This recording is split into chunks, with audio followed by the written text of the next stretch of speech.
शेतकऱ्यांसाठी आज दिवसभराच्या सकाळच्या ठळक व झटपट बातम्या। निकषामध्ये न बसणाऱ्या लाडक्या बहिणींकडून पैसे परत घेतले जाणार नाही। मंत्री अदिती तटकरे यांचा लाभार्थी महिलांना मोठा दिलासा। मुख्यमंत्री माझी लाडकी बहीण योजनेमधील अपात्र लाभार्थीकडून पैसे परत घेण्याबाबतचा निर्णय सरकारने घेतलेला नाही, अशा प्रकारचा दिलासा महिला व बालविकास मंत्री अदिती तटकरे यांनी दिलेला आहे। विधानसभा निवडणूक संपल्यामुळे राज्य सरकार निकषामध्ये न बसणाऱ्या बहिणींकडून पैसे परत घेणार असल्याच्या चर्चेचे तटकरे यांनी बुधवारी खंडन केलेले आहे। रेल्वेखाली 11 प्रवासी चिरडले तर 40 जण जखमी झालेले आहे। जळगावजवळ पुष्पक एक्सप्रेसच्या डब्याला आग लागल्याच्या अफवेने ही दुर्घटना घडलेली आहे। रुळावरती उभे असलेले प्रवासी बंगळुरू एक्सप्रेसच्या खाली चिरडले गेलेले आहेत। तसेच 40 जण जखमी झाल्याचा अंदाज सांगितला जात आहे। तसेच मृतांची संख्या आणखी वाढण्याची भीती वर्तवली जात आहे। मंगळूर एक्सप्रेसच्या चालकाला ब्रेक लावण्याची संधीच मिळालेली नाही। मदत कार्य हे युद्धपातळीवर सुरू आहे। तसेच जखमींवर सरकारी रुग्णालयामध्ये उपचार सुरू आहेत।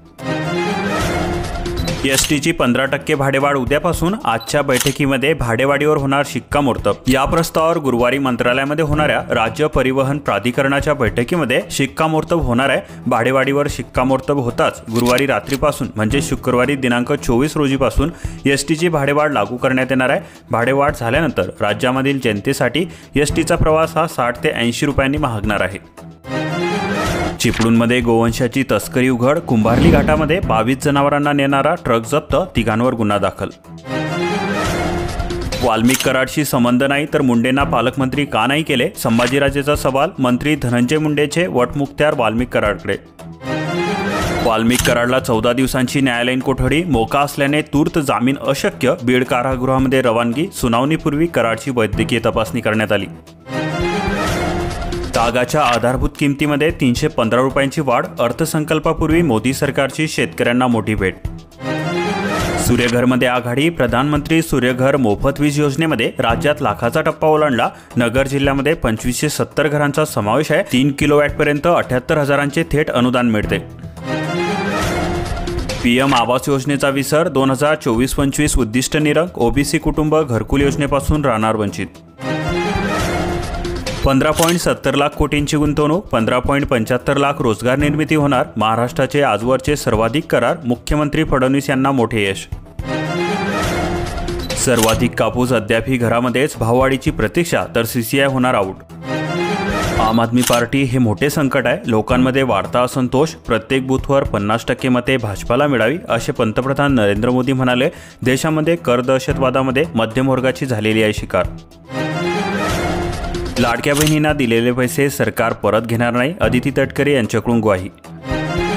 अखेर एफआयआर, विनापरवाना सेंद्रिय खताच्या 600 बॅग साठवणूक प्रकरण। कृषी अधिकाऱ्यांची मोर्शी पोलिसांमध्ये तक्रार, कंपनीकडे नाही रिटेल विक्रीचा परवाना। व्याज माफ करा, करदात्यांची मागणी। महानगरपालिकेच्या योजनांमुळे चुकीचा पायंडा, येणाऱ्या पुढील वसुलीवरती विपरीत परिणाम होण्याची शक्यता। केंद्राचा निधी रखडल्याने अनुदानामध्ये तफावत, निराधारांना अनुदान देण्यासाठी राज्य शासनाकडून 6 तर केंद्र सरकारकडून 4 योजना राबवण्यात येतात। केंद्र सरकारच्या 4 योजनांमधील लाभार्थ्यांना राज्य सरकारकडून 1300 रुपये तर केंद्र सरकारकडून 200 रुपये मानधन देण्यात येते। केंद्र सरकारकडून मिळणारा निधी 1 वर्षांपासून रखडल्याने लाभार्थ्यांना 1300 रुपये अनुदान मिळत आहे। काही लाभार्थ्यांना 1500 तर काहींना 1300 रुपये मिळत असल्याने लाभार्थी संभ्रमामध्ये पडलेले आहेत। वाडेगाव परिसरामध्ये कापूस वेचणीचा दर 12 रुपये किलो, मजुराअभावी शेतकरी संकटामध्ये। कापसाने वाढतायत आजार, 3 वर्षांपासून कापसाला मिळत आहेत अल्पभाव। घरामध्ये कापूस साठवल्याने त्वचेचे आजार वाढले। शेतकरी मित्रांनो, आपल्याला माहिती आहे की माहिती सरकारने शेतकऱ्यांची सरसकट कर्जमाफी करू अशा प्रकारचा शब्द दिलेला होता, मात्र सरकारला कुठेतरी विसर पडत चाललेला आहे। त्यामुळे प्रत्येक शेतकऱ्याने कमेंट करा की सरसकट कर्जमाफी झालीच पाहिजे। तसेच तुमच्या मते कापूस तसेच सोयाबीनला किती हमीदर मिळाला पाहिजे आम्हाला कमेंट करून नक्की सांगा। व तुम्ही चॅनलवरती जर पहिल्यांदाच आला असाल तर अशा महत्त्वपूर्ण बातम्या दररोज जाणून घेण्यासाठी आपल्या चॅनलला सबस्क्राइब करून बेल आयकॉनला ऑलवरती सेट करून घ्या।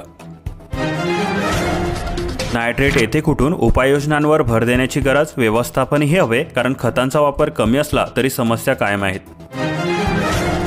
सोयाबीन विक्री 5000 शेतकऱ्यांचा वांदा, बुलढाणा जिल्ह्यामध्ये नोंदणी न झाल्यामुळे शेतकऱ्यांची झाली अडचण। कामगार मंडळाकडून हजारो रुपयांची शिष्यवृत्ती, तुम्ही अर्ज केला का? ऑनलाईन अर्जासाठी 31 जानेवारीपर्यंत मुदत। आता शेतकऱ्यांना मिळणार डिजिटल सेवा, शेतकऱ्यांनी लाभ घेण्याचे तहसीलदारांचे आवाहन। चिखली तालुक्यामध्ये अनुदान लवकरच वाटप केले जाणार आहे। 7,305 लाभार्थ्यांना हे अनुदान मिळण्याचा मार्ग मोकळा झालेला आहे। निराधार योजनेचा लाभ पुढील आठवड्यामध्ये मिळणार असल्याचे सांगितले जात आहे। शाळांची कसोटी 12वीचे 22,546 विद्यार्थी तर 73 केंद्र। 11 फेब्रुवारीपासून परीक्षा होणार, प्रशासन सज्ज। 10वी-12वीची वार्षिक परीक्षा यंदा प्रथमच केंद्र संचालक तसेच पर्यवेक्षकांच्या शाळा बदलणार। वाशिम जिल्ह्यामध्ये शोषखड्डे साकारणार, सांडपाणी मुरणार, जॉब कार्ड आवश्यक असणार आहे। नरेगामधून शोषखड्ड्यांचा लाभ घेण्यासाठी लाभार्थीकडे आपले जॉब कार्ड असणे अनिवार्य असणार आहे। विहिरींचे कामे अपूर्ण, वाशिम जिल्ह्यामध्ये केवळ 8,319 विहिरींचे कामे सुरू। विहिरींची कामे वेळेमध्ये पूर्ण झाल्यास शेतकऱ्यांना होणार मोठा फायदा। लाभार्थ्यांचे केवायसीकडे दुर्लक्ष, आता धान्य मिळेल का? जिल्ह्यामधील लाभार्थ्यांमध्ये संभ्रमाचे वातावरण। प्रधानमंत्री सूर्यघर मोफत वीज योजनेच्या अंतर्गत वाशिम जिल्ह्यामध्ये 910 घरांच्या वर सौर ऊर्जा निर्मिती, ग्रामपंचायतींना मिळणार प्रोत्साहन निधी। घरेलू कामगारांनो, तुम्ही नोंदणी केली का? घरगुती कामगार कल्याण योजनेमुळे गरिबांचे कल्याण। तुम्हाला सुद्धा या योजनेचा लाभ घ्यायचा असेल तर यासाठी नोंदणी कुठे व कशा प्रकारे करावी लागते बघा। आपल्या क्षेत्रामधील जिल्हा सहाय्यक कामगार अधिकारी कार्यालयामध्ये जाऊन अर्ज घ्यायचा आहे। त्यामध्ये विचारलेली माहिती कागदपत्रांसह भरून अर्ज सादर करणे आवश्यक असणार आहे। परिपूर्ण अर्ज भरणे यामध्ये आवश्यक असणार आहे। प्रीपेड मीटर नकोच, वीज ग्राहक संघर्ष समितीची वीज कार्यालयावर धडक। अधिकारी म्हणतात ग्राहकांची परवानगी असेल तरच मीटर लावण्यात येईल। शासकीय ग्राहकांकडे लाखोंची थकबाकी, महावितरण कंपनीकडून होणार वीज पुरवठा खंडित, वीज वितरण कंपनीने बजावली नोटीस। कोंबड्यांची झुंज, गडचिरोली जिल्ह्यामध्ये पसरले जाडे, दारू विक्रीसह जुगारही जोमात। 10वी हॉल तिकीट आता ऑनलाईन पद्धतीने मिळत आहे, विद्यार्थ्यांसाठी सुविधा उपलब्ध, परीक्षेच्या तारखा झाल्या जाहीर।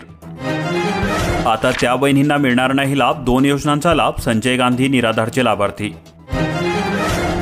प्रीपेड मीटर बसवल्यास कंत्राटी विद्युत कामगार बेरोजगार होणार, 1 फेब्रुवारीपासून काम बंद आंदोलन। मदत केवळ 32 जणांना, गोपीनाथ मुंडे अपघात विमा योजना, अर्ज प्रलंबित, विविध कारणांमुळे 83च्या वर प्रस्ताव केले, विभागाने नामंजूर।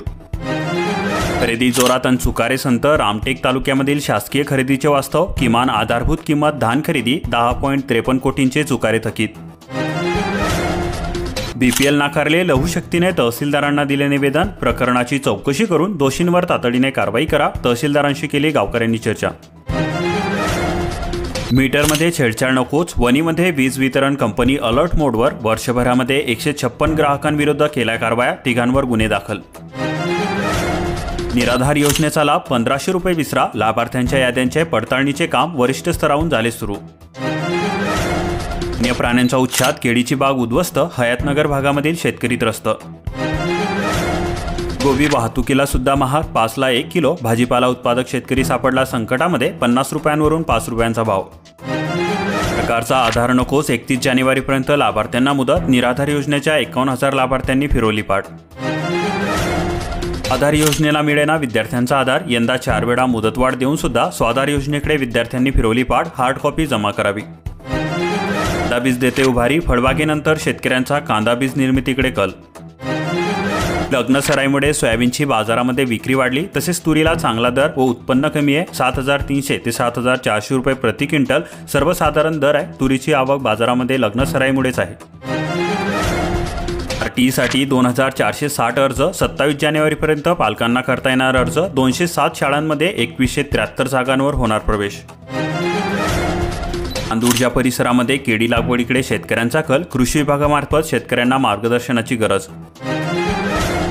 शाळांमध्ये रिक्त पदांचे ग्रहण, 8 वर्षांपासून गट शिक्षणाधिकारी पद प्रभारी, शिक्षणाचा खोडंबा, मुदखेड तालुक्यातील चित्र, विद्यार्थ्यांचे भवितव्य झाले अंधकारमय। वन्य प्राण्यांकडून होते पिकांचे अतोनात नुकसान, शेतकऱ्यांची चिंता वाढली, उपाययोजना करून सुद्धा हतबल। 2 एकरामध्ये 120 टन ऊसाचे उत्पादन, चोरंबा येथील शेतकऱ्यांच्या संसारामध्ये साखरेचा गोडवा।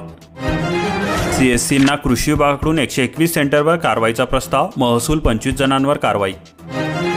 सोयाबीनच्या दरात डझन मागे 20 रुपयांची घसरण, थंडी वाढल्याने ग्राहकांची जवार तसेच देशी खरेदीकडे पाठ। आता मध पिकवा, मधुमक्षिका पालन वाढवण्यासाठी मोहीम, शेतीपूरक व्यवसायासाठी अनुदान। कन्यादान योजनेचा दिलासा, लेकीच्या लग्नाची काळजी कशाला, राज्य सरकारकडून मिळते सहाय्यक योजनेचे अनुदान। सांगली जिल्ह्यामध्ये 93,000च्या वर मुलींची सुकन्या समृद्धी योजनेअंतर्गत खाती। अशाच प्रकारच्या महत्त्वपूर्ण बातम्या दररोज जाणून घेण्यासाठी आपल्या चॅनलला सबस्क्राइब करून बेल आयकॉनला ऑलवरती सेट करून घ्या आणि हा व्हिडिओ तुमच्या जवळील शेतकरी मित्रांपर्यंत जास्तीत जास्त शेअर करा। भेटूया नवीन व्हिडिओमध्ये, तोपर्यंत जय हिंद जय महाराष्ट्र।